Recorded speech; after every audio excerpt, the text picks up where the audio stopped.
everyone, Sarah here with sewingpartsonline.com, and today we're going to learn some tips and tricks to tackle fleece fabric. So we have some fleece here. The big thing that I like to do when I'm sewing fleece is to have a walking foot. It is such a big help. If you don't have a walking foot, that's okay. You can use a regular general purpose presser foot, but you need to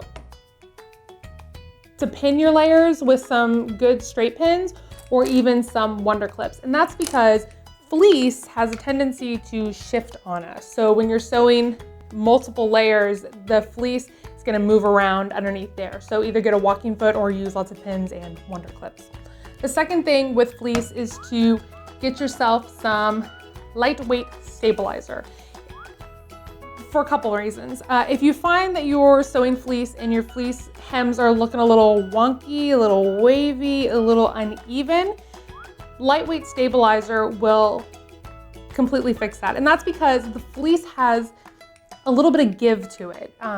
It's not really so much like I guess it is kind of a stretch, but it has a little bit of give. So you want to stabilize anything that can go underneath tension. With that in mind, when you're sewing zippers, you want to have some kind of stabilizer underneath these as well. Zippers, buttons, even shoulder seams need to have some sort of stabilizer to keep its shape and to keep it from getting warped and stretched, because it's not going to rebound that well like any kind of like elastic would. You don't have to use lightweight stabilizer for the shoulders. You can use rickrack, you can use clear elastic, anything, just something to help it hold its shape. So we're gonna go over all of that. First, let's talk about how to get our stitch started. I've got a walking foot on and I have a ballpoint needle in place. Ballpoint or a sharp needle. So this is a ballpoint, all right? Because our fleece is a little bit thicker, we're going to increase our stitch length and reduce our tension. So let's go over here and increase the stitch length, and we'll reduce the tension just a bit. Okay, all right. Like I said, I really like the walking foot. It's kind of my trick to everything, keeping the fabric nice and in place. For your thread, there we go. Oh yeah. For your thread, it's best to go with the polyester because the polyester will accommodate the little bit of give that your fleece has. The cotton, probably gonna break really easily, so just go with the polyester. It's strong and durable, works really well with fleece. With your thread, the thread you'll see kind of gets hidden in the seam a little bit, so you don't have to match exactly. You can use different hues of thread and you'll see that it blends very nicely. If you don't have a walking foot, let's switch to a general purpose foot. I like to pin, and then pin some more. And if you're finding that you have a garment that really needs you really have to have precise seams, hand baste it first.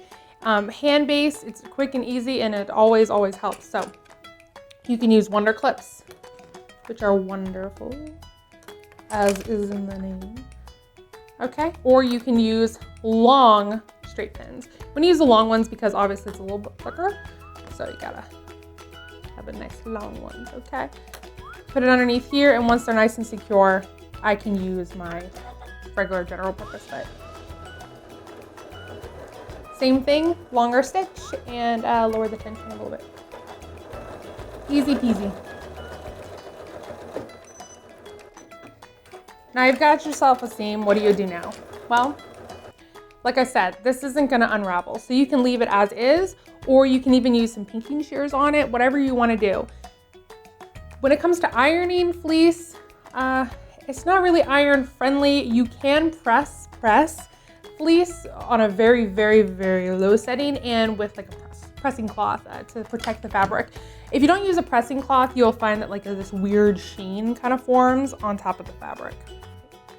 So to stabilize your seams, I'll show you how to do that. Let's take these two pieces and we'll put this zipper on. So I'll take some stabilizer. I'm gonna put it on the seam. I'm gonna fold this over. Like I said before, ironing and Fleece, not such a good idea. So utilize either a fusible stabilizer, or you can even use basting spray. And then once you get the stitches down, it'll work on its own. So there we go.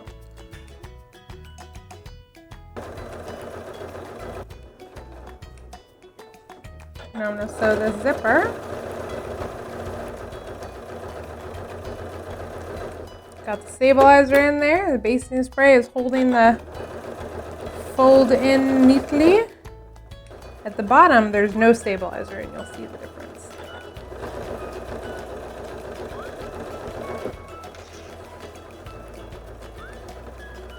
And it's nice and strong, and it's not gonna stretch.